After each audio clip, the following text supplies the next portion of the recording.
총선이 끝난 바로 다음 날 김계환 해병대 사령관이 내부 전산망을 통해 장병들에게 지휘 서신을 보냈습니다. 사령관이 보내는 마음의 편지 형태, A4 용지 4장 분량의 긴 글이었습니다. 김 사령관은 안타까운 전우의 희생은 핵폭풍급 파급 효과와 법적 다툼으로 국민적 이슈가 됐다면서 서신 앞부분에 곧바로 최상병 사건을 언급합니다. 그 뒤 의미심장한 문장이 이어집니다. 조직을 최우선으로 생각해야만 하는 사령관으로서 안타까움과 아쉬움, 말하지 못하는 고뇌만이 가득하다고 쓴 겁니다. 그러면서 하늘조차 올려다보기 힘든 현실이 계속되고 있어서 하루하루 숨쉬기도 벅차다. 결과가 나와도 정쟁의 대상이 될 것이지만 흔들리지 말라고 당부했습니다. 김계환 사령관은 이종섭 전 국방장관과 함께 출국 금지된 수사 외압 의혹의 키맨입니다.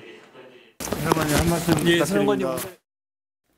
여당 참패, 야당 압승 총선으로 최상병 특검법 통과가 확실시된 상황에서 김 사령관이 갑작스러운 심경 토로와 함께 특검에 대한 압박감을 드러냈다는 분석입니다. 특히 말하지 못하는 고뇌라는 표현을 통해 향후 외압 의혹과 관련된 어떤 결단을 암시한 것 아니냐는 해석도 나옵니다. 또 어떤 힘듦이 있었는지는 제가 알 수 없지만 지금이라도 해병대 사령관으로서 명예로운 선택을 하시기를 바라겠습니다. 박정훈 대령의 항명 사건 공판이 5월 17일로 예정된 가운데 박 대령 측은 이종섭 전 장관에 대한 증인 신청서를 법원에 제출했고 현재 재판부가 받아들일지 검토하고 있습니다. MBC 뉴스 조재영입니다. 해병대 채모상병 사망 사건의 수사 외압과 은폐 의혹 등을 규명할 특별검사 도입 법안은 이미 국회 본회의에 올라가 있습니다. 작년 10월 야당의 신속 처리한 건 지정에 따라 이달 3일 자동 부의돼 표결만 남아 있습니다.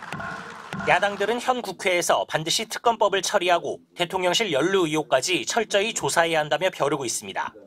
네. 박정훈 대령의 만약에 무고한 군인의 제복 군인의 명예를 어떤 대통령의 권력으로 짓밟았다는 것이 드러나게 되면요. 네. 저는 큰 틀에서는 이거는 정권 입장에서 탄핵 사유가 될 수도 있다고 봅니다. 그간 특검 도입을 당론으로 완강히 반대했던 여당은 총선 참패 뒤 속내가 복잡해졌습니다. 기세가 오른 야권의 공세에 맞설 동력을 이미 상실한 마당에 대통령실을 직접 겨누고 있는 특검을 선뜻 받기도 난감하기 때문입니다. 윤재옥 원내대표는 원론적 입장인 듯하면서도 여지를 남겼습니다. 민주당이 21대 국회에서 최상병 특검 처리하겠다 이런 입장을 밝혔는데요. 혹시 문 대표님으로서 한마디. 그것도 양당과 원내대표끼리 만나서 상의할 일이라고 생각합니다. 수도권 빅매치에서 살아 돌아온 중진 안철수 의원이 벌써 찬성 입장을 공개했습니다.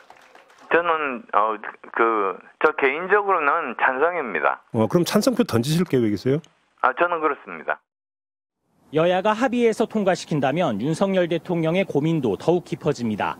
안팎으로 쇄신을 요구받는 마당에 사실상 자신을 겨냥한 최상병 특검법을 거부권 카드로 대응하기엔 부담이 클 수밖에 없습니다. MBC 뉴스 박윤수입니다. 경기 화성시을에서 당선된 이준석 개혁신당 대표가 해병대 최상병 사건과 관련해 윤석열 대통령의 탄핵 사유가 발생할 수 있다고 주장했습니다. 이 대표는 어제 MBC 뉴스데스크 인터뷰에서 항명죄 및 상관 명예훼손 혐의로 기소된 해병대 박정훈 대령에게 무죄 선고가 내려질 경우 윤 대통령의 탄핵 사유가 된다고 말했습니다. 만약에 박정훈 대령이 재판을 통해 가지고 무죄가 입증된다라고 하면 전 대통령께서 이것을 굉장히 큰 정치적 책임을 지셔야 될 것이다. 그리고 저는 무죄를 확신합니다. 박정훈 대령의. 만약에 무고한 군인의 제복 군인의 명예를 어떤 대통령의 권력으로 짓밟았다는 것이 드러나게 되면요. 저는 큰 틀에서는 이거는 정권 입장에서 탄핵 사유가 될 수도 있다고 봅니다. 이 대표는 그러면서 박 대령의 현재 재판에 대해 당장 공소 취소를 해야 한다며 재판이 이어지고 있는 것 자체가 희화화라고 주장했습니다. 이 대표는 오늘 TV조선 유튜브와의 인터뷰에서도 박정훈이라는 제복 군인의 명예를 대통령 권력으로 짓밟은 것이라며 박 대령이 책임을 져야 되는 상황이 나와도 윤 대통령에겐 부담이고 만약 무죄가 나온다면 탄핵 사유라고 본다고 강조했습니다. 그는 또 어제 당선 직후 가진 라디오 인터뷰에서 다음 대선이 3년 남은 것 확실하냐고 발언했던 것에 대해서도 구체적인 설명을 내놨습니다. 이 대표는 지금 윤 대통령이 이 상황을 얼마나 심각하게 인식할지 모르지만 대통령이 뭘 새롭게 하겠다고 해도 국민들이 긍정적으로 반응을 안 할 거라며 이번 총리 교체 카드를 잘 살리지 못하면 다음 단계로 결국 임기 단축 개헌이나 권력구조 개편 등을 할 수밖에 없을 것이라고 주장했습니다.